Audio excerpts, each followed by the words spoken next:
brought so much realizations in life. It made us realize how beautiful our world and how sweet freedom is after experiencing being locked up at home. And it made us appreciate nature even more.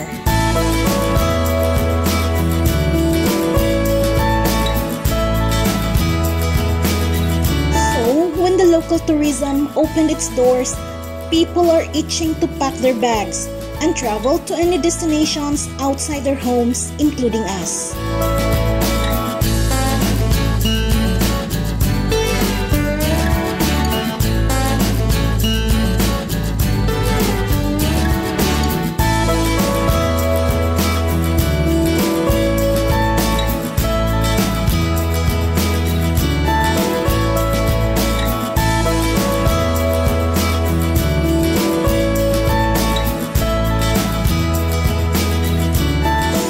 We go to Santander, the southernmost municipality of Cebu, the gateway to some neighboring islands and regions of the Philippines such as Negros, Siquijor, Bohol, and Dapitan.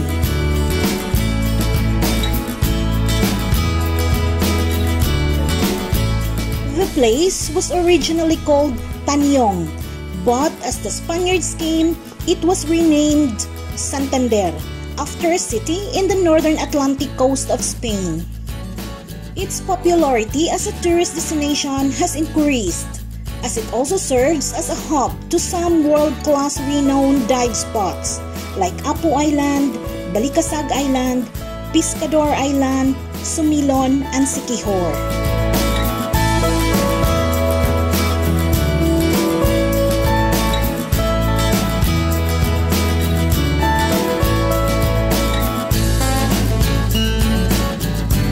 The easiest way to get to Santander if you are from Cebu City is to ride a bus from the Cebu South Bus Terminal, bound to Batuoslob via Lilo-an Port.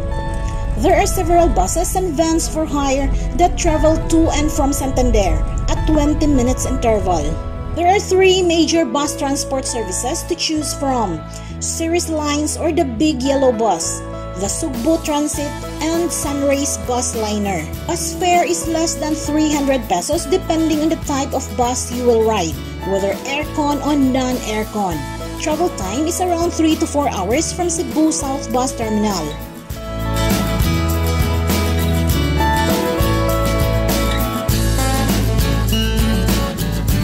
We stayed at Pebbles Beach, the most popular and most accessible beach resort in Lilo-an, Santander. It has the nicest beachfront directly facing the island of Negros. This resort is our second home. This is where we usually spend overnight when we travel to the next island of Negros, or simply spend a day in the beach to have the much-needed dose of relaxation. I was greeted by the resort's watchful and friendly dog, Black Eye. Dogs are indeed man's best friend and a very loyal companion. It's twice a year that we visit this place, and every time we come here, this dog can still recognize us. One of the advantages of the place is that you get to see the amazing view of Negros Island, which is just 15 to 20 minutes away from the Lilo-an Port to Cebulan Negros Oriental. Ano man diri lang ta? Laon, lutos ni Kulis. We are literally at the southern tip of Cebu. Look at the view.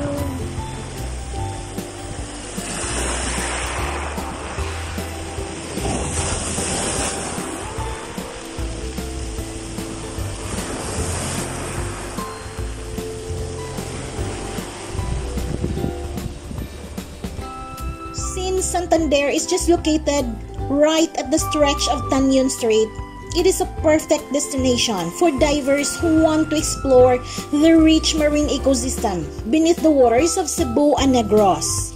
But for those who seek for a little rest and relaxation just like us, this place is also a perfect hideaway. Staring into the blue waters gave me some sort of a magical feel that cast out worries and anxieties. In short, the blue waters here gave me peace. It was really refreshing being here. My soul wandered off a bit, and along with it came a wave of rejuvenation.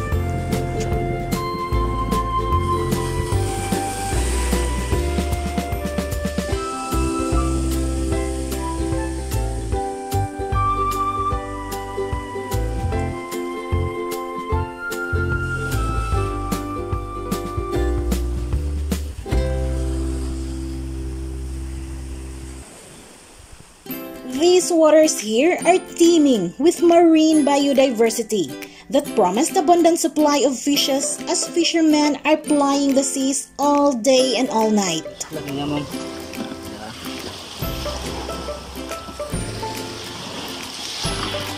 Pila mang kilo ano? Kusay sinta raman mo ko sila. Saan man ipagluto inunan? Batulan na ya, sabaw. Oo ba? Hindisan ba? Sige na, tempo. Ako yung banaw, amang gudiri. Why na yung isda, kanara. Puro yung anay mo ko ha? No, okay. Yan nila kung ikuha ma'am. Panguha.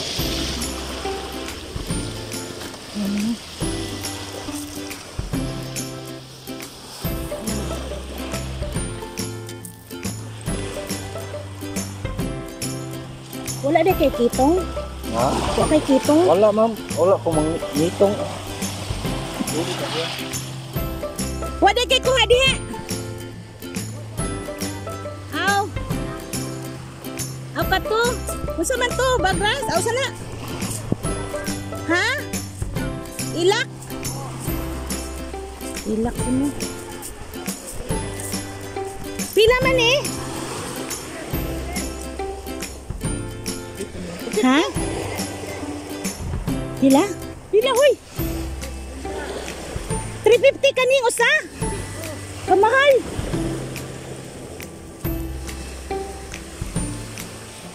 Ito ano na ibo? Bayo.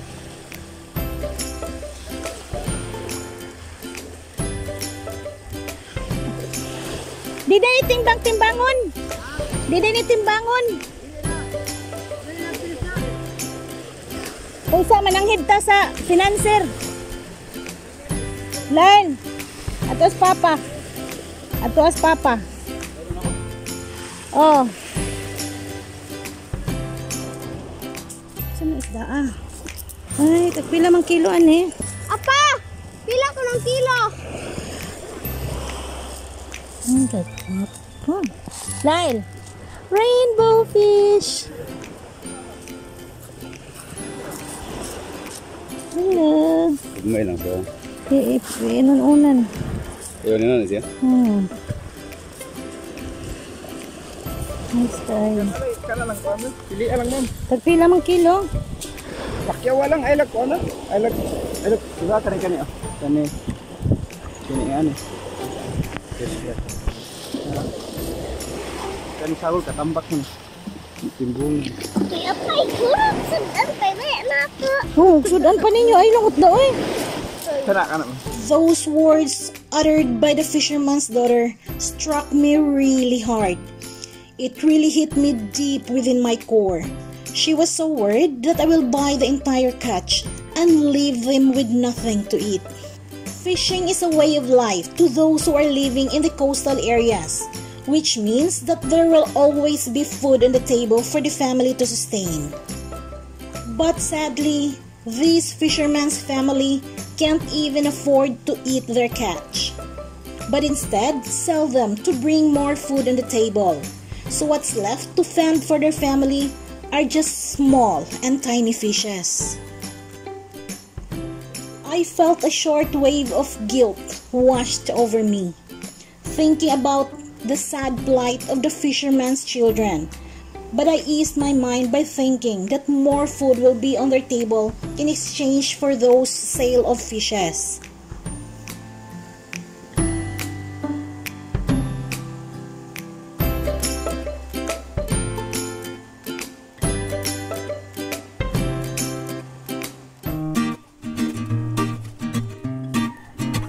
So I prepared the fishes for our lunch.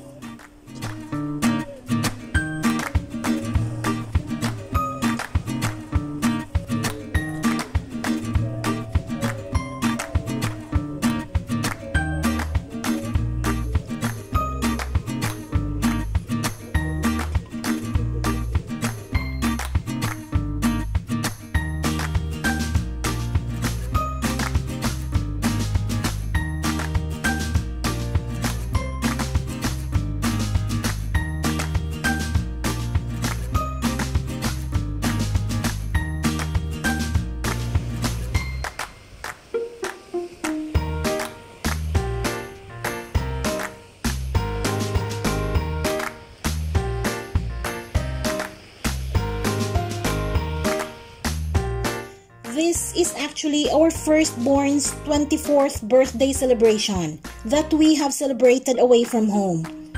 Because of the pandemic, we were forced to just celebrate special occasions within our very own circle to limit the potential risk of COVID transmission.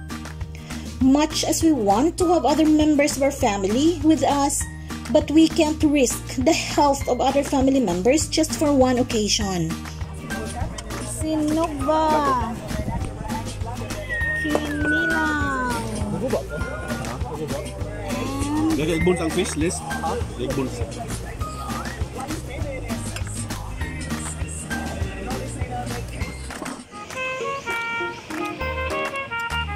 Happy birthday to you. Pilang day? It says 24. Yeah. 24 na to? Right now, we are in the midst of a worldwide crisis that has changed our lives beyond recognition. And it leads us to some painful realizations. Who are some of those people that are also important to us aside from our very own family that we have taken for granted pre-pandemic days? Because right now, no matter how much we wanted to be close to them, to hold their hands, embrace them, or to be with them, it is now forbidden. Because for every act of physical contact, every expression of physical loving, kindness, and compassion is like a flaming arrow, bringing illness and death to some. A scenario that we are too scared to happen. Life is one big wave, as they say. And as humans, in order to survive, all we can do is to flow, adapt, and transform.